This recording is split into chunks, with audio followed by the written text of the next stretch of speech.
Hello guys, কেমন আছো সবাই? নিয়ে এসেছি আর একটি মিনি ব্লগ। ভিডিওটা ছিল নভেম্বর মাসে। আমরা সবাই মিলে চলে গিয়েছিলাম শিলিগুড়িতে এক দাদার বিয়েতে। সেখানে গিয়ে রাত 3:30-র সময় এদের কাণ্ড দেখে আমি তো পুরো অবাক। এখন ঘুমোলে নাকি ভোর 5টার সময় উঠে ট্রেন ধরতে পারবে না।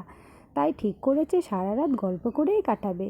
আর জামাইবাবুরা ইচ্ছে করে আমাদেরকেও ঘুমোতে দেয়নি। তারপরে আমরা সবাই গল্প করতে করতে কখন যে 5টা বেজে গেল বুঝতেও পারলাম না। তো জামাইবাবুরা এখন চলে যাবে, তাই আমাদেরকে টাটা দিচ্ছিল। আর তোমাদের সঙ্গে তো একজনের পরিচয় করানো, এটা হলো আমার বিয়ে পাগল দাদা। আমার কি বিয়ে হবে না?